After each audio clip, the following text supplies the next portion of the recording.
ए photo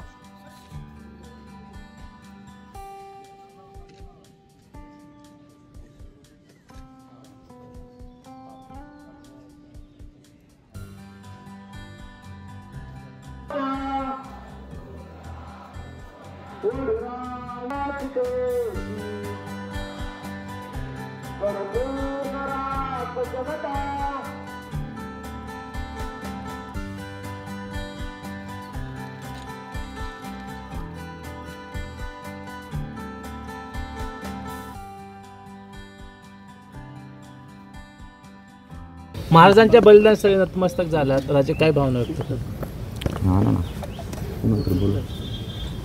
Chhatrapati Sambhaji Maharaj हे शूरता, विद्वत्ता, त्यानंतर एक शौर्याचं एक चांगला राज्यकर्ता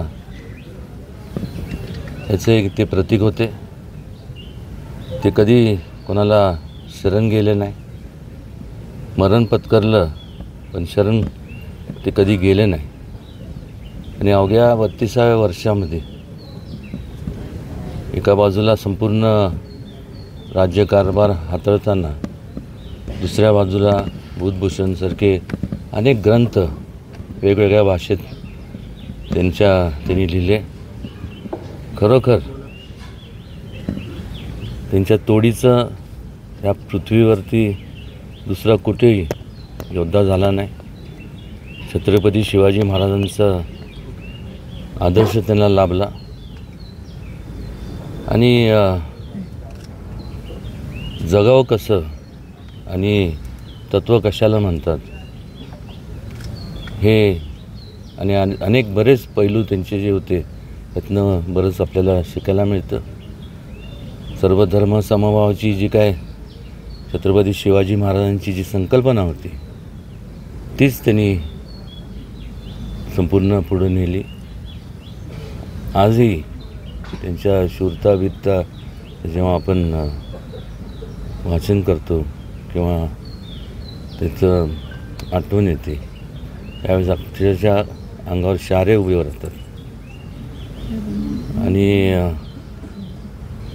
या ठिकाणी महाराजांचं जे काय स्मारक आहे संभाजी महाराजांचं, त्याला राष्ट्रीय स्मारकाचा दर्जा मिळावा आणि महाराष्ट्र शासनाने अधिकृतरित्या त्यांचा महाराजांचा संभाजी महाराजांचा इतिहास प्रकाशित वेगवेगळ्या भाषांमध्ये करावा, जेणेकरून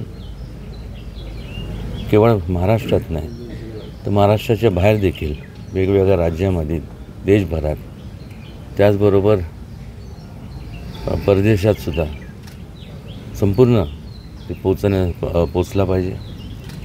आणि तरुण पिढीला एक प्रकारचं चांगल्या प्रकारे त्यातनं एक मार्गदर्शन निश्चितपणे ठरणं आणि चांगलं आयुष्य कसं जगावं, चांगल्या प्रकारचं दिशेने वाटचाल कशी करावी हा त्याच्या मागची आमची आणि सर्वांचीच एक प्रामाणिक इच्छा आहे, कल्पना आहे.